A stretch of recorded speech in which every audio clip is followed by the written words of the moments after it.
Hindi ako matitinag.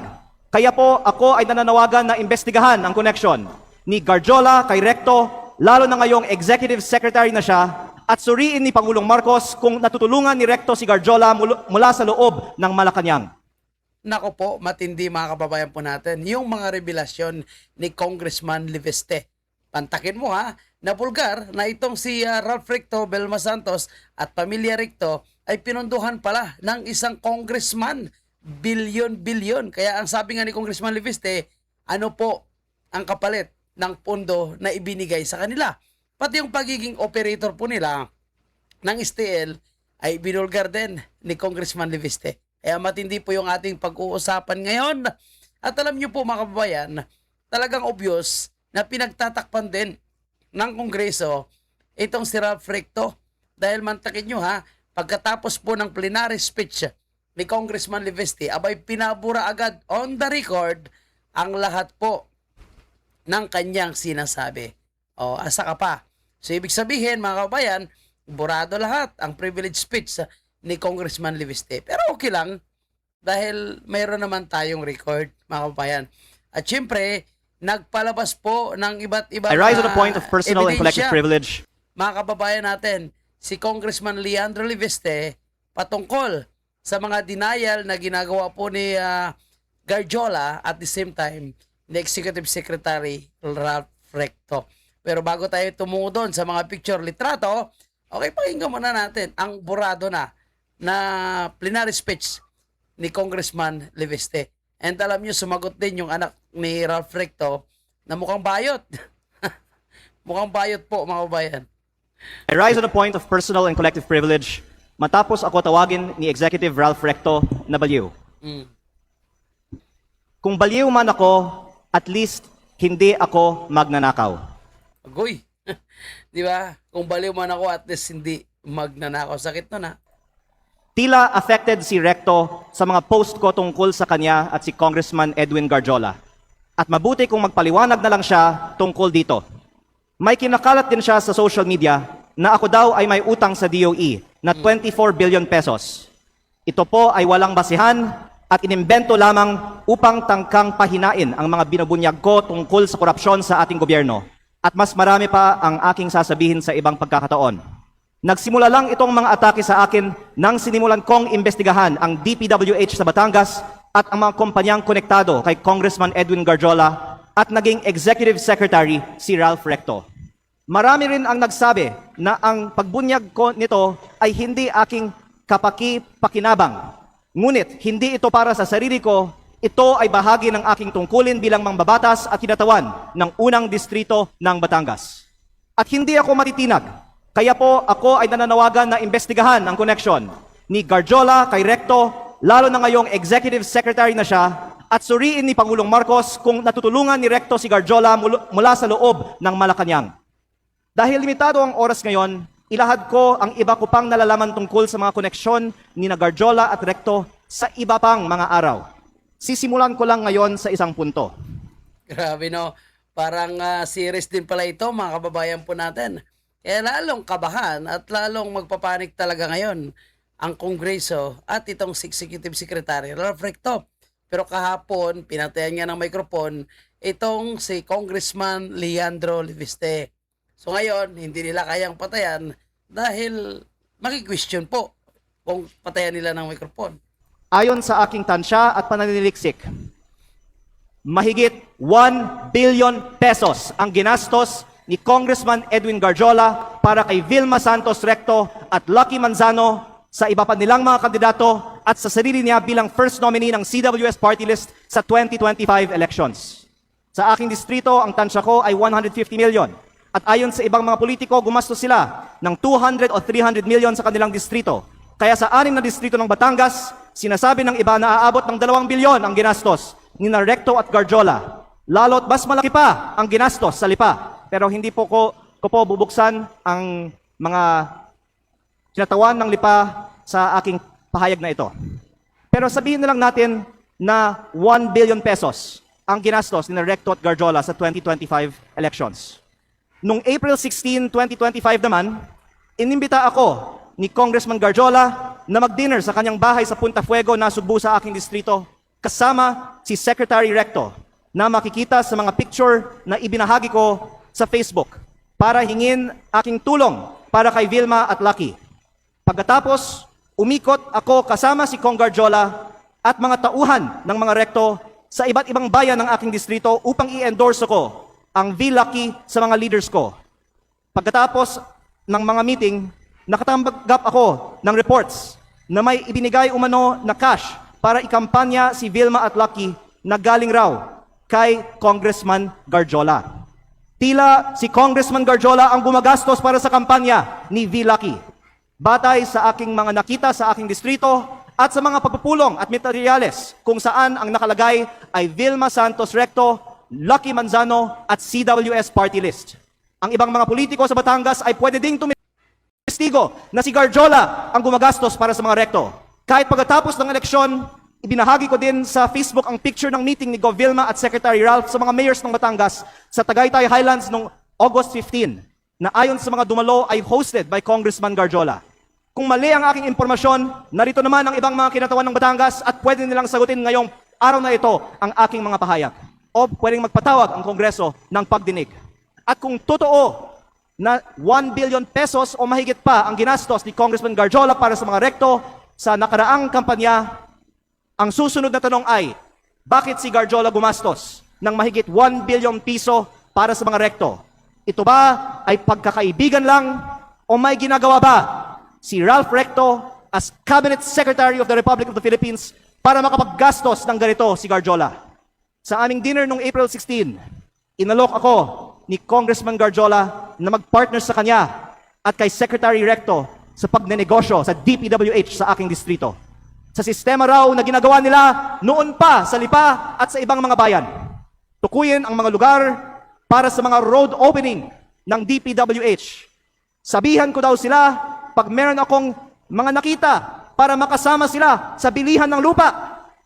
Kayang tumulong daw sa pagpondo ng mga proyekto ng DPWH si Secretary Recto dahil siya ay nasa kabinete at si Kong Garjola din ay malakas daw sa DPWH at maaaring siya na ang bahala sa kontraktor. Sa ibang pagkakataon, ipinagmamalaki din sa akin mismo ni Secretary Recto na bago niya pinopondohan sa DPWH ang mga bypass roads sa Lipa, kinokondisyon pa niya sa mga may-ari ng lupang dadaanan na magbigay sa kanya ng parte ng lupa sa mababang presyo. Grabe po, matindi po yung mga pasabog ni Congressman Liviste, mga kababayan po natin. Kaya huwag tayong magtaka kung ang mga records na ito na pinalabas, mga kababayan po natin, ay dinilit. So, tinanggal. So, ito nga, mga kababayan po natin, no?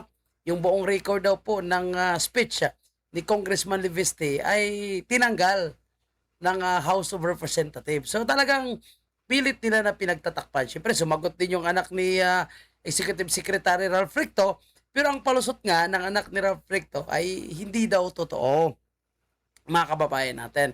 So, yung mga sinasabi ni Congressman Liviste, may mga patunayan. For example, itong kumain, ayan po, lahat yan may record po si Congressman Liviste. Yung sinasabing hindi daw po sila close, o magkasama po sila. Si Garjola, at the same time, itong si Ralph Recto, ayan, pinapakita po isa-isa yan ni Congressman Liviste. Pero para kay Executive Secretary Ralph Recto, hindi niya daw ito papatulan. At isa pa, sa matinding pasabog po ni Congressman Leandro Liviste, itong si Recto daw at si Garjola ay di umano, allegedly, ay operator po ng STL. Nako, mga matitinding akusasyon ito. At syempre, yung nakakaalam po dyan ay mismo yung mga taga Batangas. At ako naniniwala, mga kababayan, na hindi naman ito inalabas ni Congressman Liviste kung siya po ay walang hawak na patunay sa mga allegation na ito. Okay, so bago natin puntahan itong sinabi po ng anak ni Executive Secretary Ralph Recto, basahin muna natin yung kanyang sinabi. Sabi niya, ayaw ko sanang patulan ang mga kasinungalingan ng isang kulang sa pansin, kulang sa pag-iisip, at kulang sa pagmamahal. But you can only fight a natural-born liar with truth. This is a bitter brat, prone to tantrums, even bad-mouthing the woman who give birth to him in front of many people. So, yun nga, sinasabi ni Congressman Liviste. Kung tinatawag siyang baliw, okay lang kaysa magnanakaw. So, ito pa, tumitindi pa, mga kababayan po natin. Hinahamon ngayon ni Congressman Liviste pa, itong si Ralph Recto, na humarap sa Kongreso. Nako, alam nyo, patunay na ang isang tao ay may sapat na kaalaman, may sapat na ebidensya, kung siya po ay walang takot na maghamon, kagaya po sa kanyang paghahamon kay Ralph Recto na humarap. Kahit mag-lie detector pa nga, hindi natatakot di umano itong si Congressman Liviste. At sa huling part ng speech po ni Congressman Liviste ay kini-question niya kung ano po ang kapalit sa bilyon-bilyon na di umano'y ginastos ni Congressman Garjola para po sa pamilya ni Executive Secretary Ralph Recto. Okay, so ngayon mga kababayan, puntahan naman natin at pakinggan itong parang tula or drama na sagot ng anak ni Ralph Recto dito po kay Congressman Liviste. Pero yung kapansin-pansin, bago natin siya pakinggan, scripted na nga, nagka-utal-utal pa. Alam nyo, mahirap talaga ipaglaban ang kasinungalingan. Ito, pakinggan nyo po. Presentation recognizes the importance of legislative oversight. I believe that it is equally important that information shared in this plenary is accurately based on facts, not assumptions, not insinuations, and certainly not on incomplete information. Hindi po dapat ginagamit ang plenaryong ito upang lahat ng mga haka-haka o paratang na walang sapat na basehan. On the alleged ties between Congressman Edwin Gadiola and Executive Secretary Ralph Recto, their association is purely professional, as Congressman Gadiola is also a member of the House of Representatives and a fellow Batanggenyo. There are no personal interests involved, but only a shared commitment to fulfill their duties to their constituents. Walang katotohanan ang mga alegasyon ni Congressman Liviste na mayroon silang may mga maanumalyang transaksyon. Fake news po yan, Mr. Speaker. This representation is not... Alam mo sa sinasabi niyang fake news, mga kababayan po natin, yung sagot at patunay sa pagiging fake news ay ilabas nila yung katotohanan. At sumagot si Ralph Recto, humarap si Ralph Recto sa mga hamon ni Congressman Liviste. Kasi siyempre, automatic naman yan, mga kababayan natin, tatay mo eh. So kahit gaano pa kasama yung tatay mo, gaano pa kapag magnanakaw at sinungaling, kagaya nito, talagang didefensahan niya. Dahil, di ba, credibility niya po at ang kanyang pamilya, yun nasisira dito. Tandaan natin, si Vilma Santos, sirang-sira ngayon sa mga taga Batangas, si Ralph Recto, sirang-sira, dahil nabulgar nga yung kanilang talagang tunay na baho. At kahit pinadelete pa, yung kabuuang sinabi po ni Congressman Liviste, kalat na po sa buong mundo na may mga Pilipino. And nakita naman natin, the way magsalita po itong anak ni Ralph Recto, i-obvious naman na binigyan lang ng script, parang walang kamuwang-muwang, parang walang kaalam-alam, para magsagot lang in behalf sa kanyang tatay. Yun ang nakikita natin, di ba? privy to the motives of my colleague from the 1st District of Batangas. But let it be known, hindi po tayo basta-basta nagpapadala sa mga inimbentong issue dahil alam po natin kung ano ang katotohanan dito. So, ramdam nila ngayon, no? Na sila naman ngayon ang naiihipit. Pero sa ginawa nila kay Vice President Sara, di ba?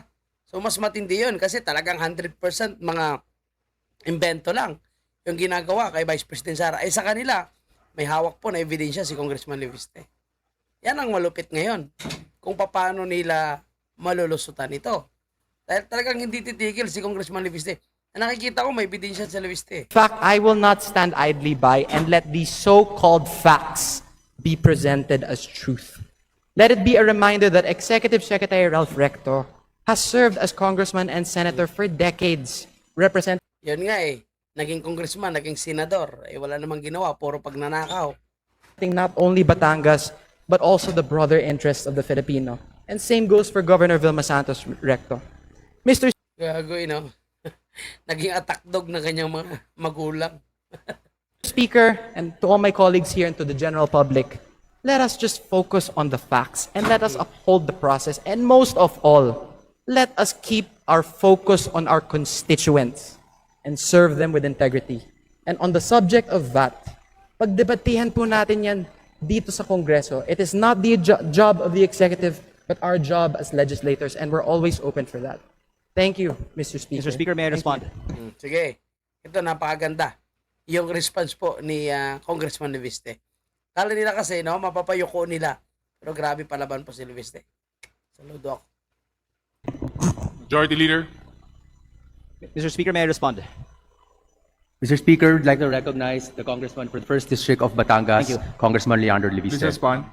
Unang-una po, ako po ay nagpapasalamat kay Congressman Recto na gusto niyang talakayin ito ng mas mahaba siguro sa Kongreso. Kaya sana magkasundo-sundo na lang tayo na magkaroon ng pagdinig sa Kongreso. Ipatawag natin ang iba nating mga kapwa Batanggenyo at sila ang pwedeng tumistigo tungkol sa mga kaugnayan ni na Secretary Recto at Congressman Garjola para hindi he said, she said at maglabas na ng mga resibo.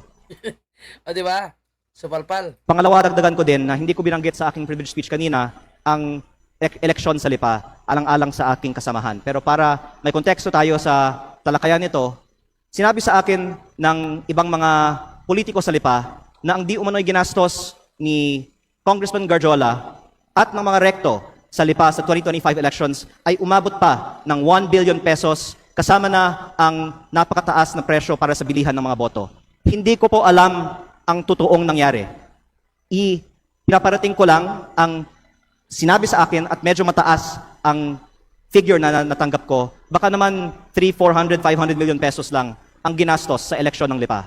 Pero gusto ko lang tanungin kung ano man ang ginastos ni Congressman Garjola para sa mga kandidato ng VLucky sa lungsod ng Lipa sa 2025 elections, kung 500 million man yan, o 200 million, o 100 million, ano ang kapalit? Napakatindi po mga kababayan po natin. Ano ang kapalit? Siyempre, alam na. Alam na kung ano ang kapalit. At alam na yan ng mga Pilipino. Lalong-lalo na, nasa gitna po tayo ngayon ng usapin ng napakatinding korupsyon sa flood control project, mga kababayan.